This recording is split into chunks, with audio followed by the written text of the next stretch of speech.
Introduction.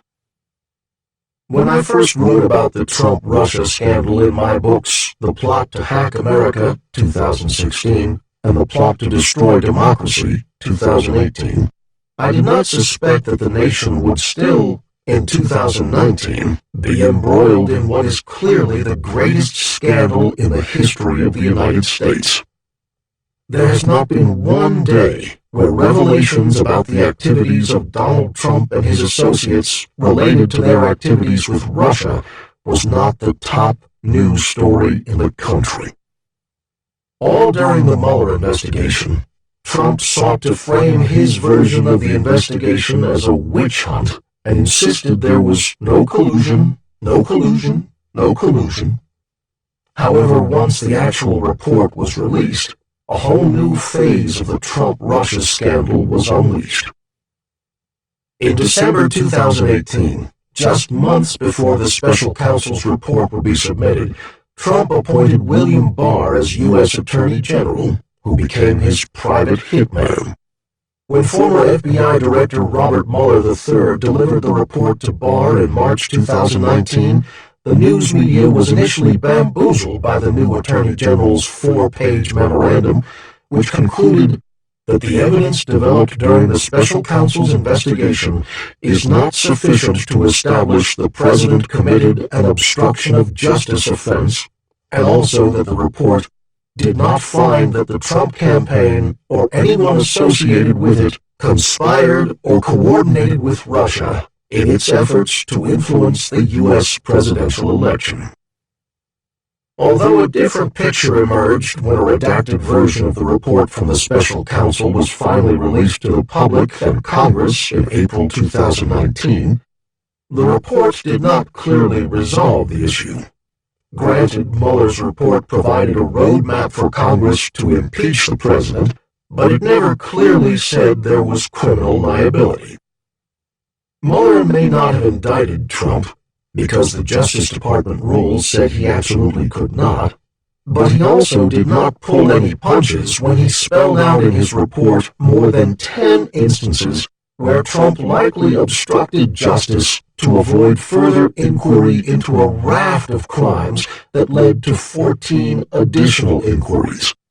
Mueller stated that the Russian government perceived it would benefit from a Trump presidency and worked to secure that outcome, and that the campaign expected it would benefit electorally from information stolen and released through Russian efforts.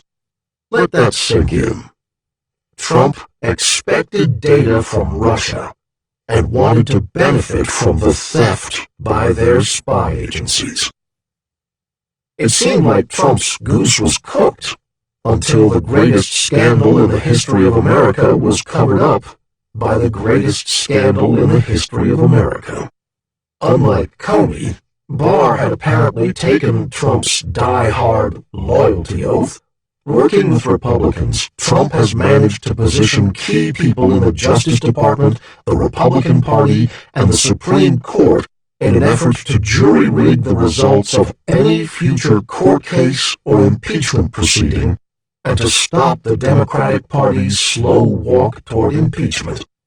Trump has been, in effect, abusing presidential power at all turns.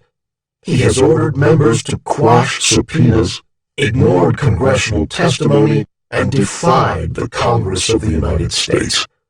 What could have been his early exoneration if he had let the Russia investigation run its course, instead has opened a new phase of investigations in the greatest case of American corruption.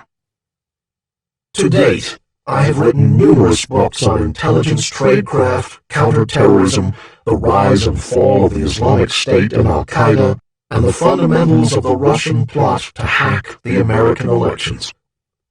However, nothing done by the worst terrorists filled me with more horror than realizing that Alexander Hamilton's unprincipled man, the American-grown autocrat that the Founding Fathers had warned the nation about some 200 years earlier, had finally cheated his way into the Oval Office with the assistance of an ex-KGB officer. This was not only an insult to all Americans living in a democracy, but to all of us who have served in America's military and public service to defend her. This book will explain the elusive one-word question that has permeated the entire Trump-Russia scandal. Why? Why did Donald Trump suborn perjury, order crimes, hide secret communications and contacts with Russian assets, and show an undying subservience to the ex-KGB officer ruling as a dictator in Moscow? I completed my initial draft of the plot to betray America well before the Mueller report was publicly released. It was satisfying to have Mueller validate everything I had written in this and my two previous books, because numerous right-wing pundits have been insisting all along that the Trump-Russia scandal was a wild, liberal conspiracy theory. It's eerie how easy it was for me, an average intelligence professional, to unravel the Russian operation as I did in the plot to hack America. The findings in that book came out 6 weeks before the election and foreshadowed the Mueller report, including the prediction that there would be an FBI counterintelligence investigation that would critically damage the Trump presidency. In the plot to destroy America, I learned how horrifically hard it was to pin down Trump on conspiracy charges.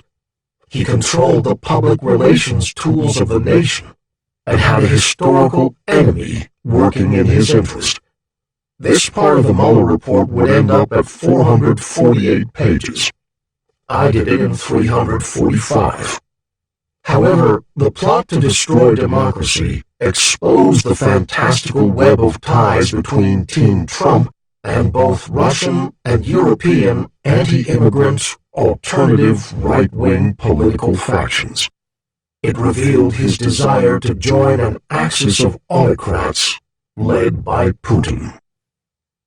In the plot to betray America, I detail how Donald Trump, his political team, his family, and his most loyal American followers deliberately tried to get away with the greatest act of treachery in the history of the United States: an open, in-your-face betrayal of the oath of office for money, power, and a chance to fundamentally break the traditional American system of government and damage our national security to benefit Trump's allies in Russia, Saudi Arabia, and a newfound friend in North Korea. Trump has tried to make America essentially a Moscow-backed autocracy filled with obscene corruption. Gone is the accountability and image of transparency in a constitutional democracy that so many Americans would find they had taken for granted. The plot to betray America is the story of how equal measures of hatred, ambition, ignorance, and superstition have come to tear America apart. It is a nightmarish tale, 2 parts political thriller and 1 part spy novel, of how the formerly hardline anti-communist Republican Party has turned on a nation's norms and shredded its belief in the Constitution to cover up the crimes of a pathological liar. History has revealed that Trump is a man who could barely construct a comprehensive sentence on tangible policy to the American people, but has managed to use the raw power of the Oval Office to subjugate the 60% of American citizens who oppose him and to ignore any law that suits him. This man has created a for-profit concentration camp system and was publicly overjoyed when he separated thousands of Central American, Honduran, Guatemalan, and Nicaraguan children from their parents and caged them in desert prisons. The worst part of the story is how easily 1/3 of the nation has been brainwashed into backing a man who thought the pinnacle achievement of his life would be to construct a building emblazoned with the word Trump in Moscow, the capital of our enemy. This American story is a shameful, sorrowful tale, the likes of which we should be heartfully embarrassed about. Section 1.